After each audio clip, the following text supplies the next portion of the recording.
بسم الله الرحمن الرحيم.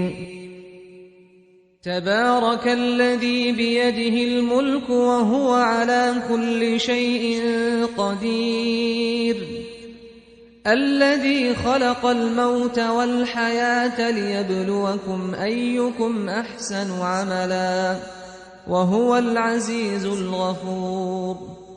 الذي خلق 7 سماوات طباقا، ما ترى في خلق الرحمن من تفاوت، فارجع البصر هل ترى من فطور، ثم ارجع البصر كرتين ينقلب إليك البصر خاسئا وهو حسير. ولقد زينا السماء الدنيا بمصابيح وجعلناها رجوما للشياطين وأعتدنا لهم عذاب السعير. وللذين كفروا بربهم عذاب جهنم وبئس المصير. إذا ألقوا فيها سمعوا لها شهيقا وهي تفور، تكاد تميز من الغيظ، كلما ألقي فيها فوج سألهم خزنتها ألم يأتكم نذير؟ قالوا بلى قد جاءنا نذير فكذبنا وقلنا ما نزل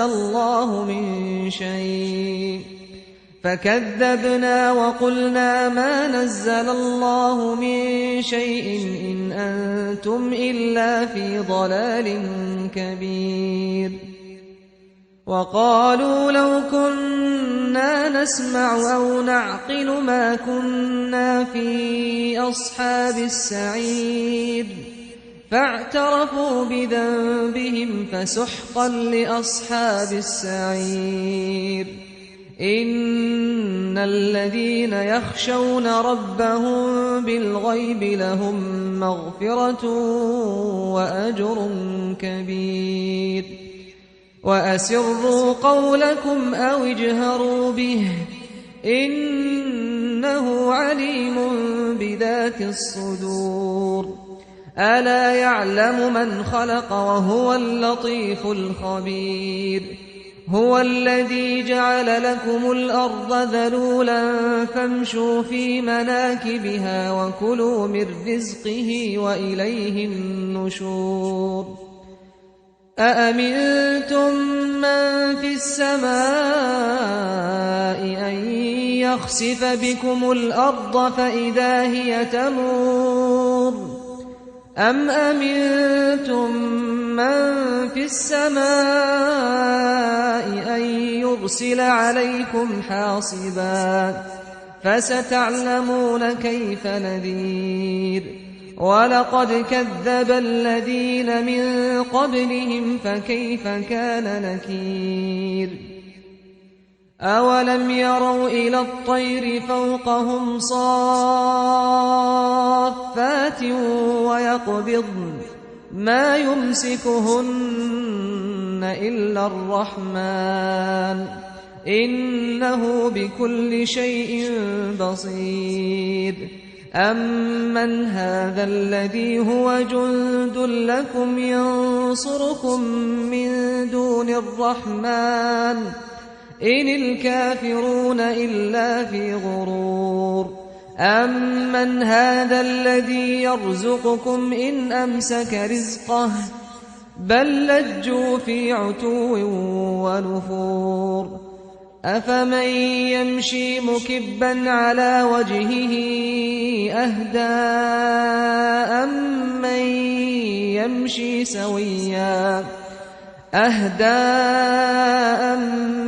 يمشي سويا على صراط مستقيم.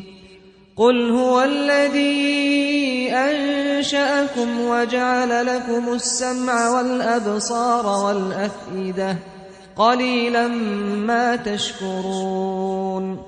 قل هو الذي ذرأكم في الأرض وإليه تحشرون ويقولون متى هذا الوعد إن كنتم صادقين قل إنما العلم عند الله وإنما أنا نذير مبين فلما رأوه زلفة سيئت وجوه الذين كفروا وقيل هذا الذي كنتم به تدعون قل أرأيتم إن أهلكني الله ومن معي أو رحمنا فمن يجير الكافرين من عذاب أليم قل هو الرحمن آمنا به وعليه توكلنا فستعلمون من هو في ضلال مبين قل أرأيتم إن أصبح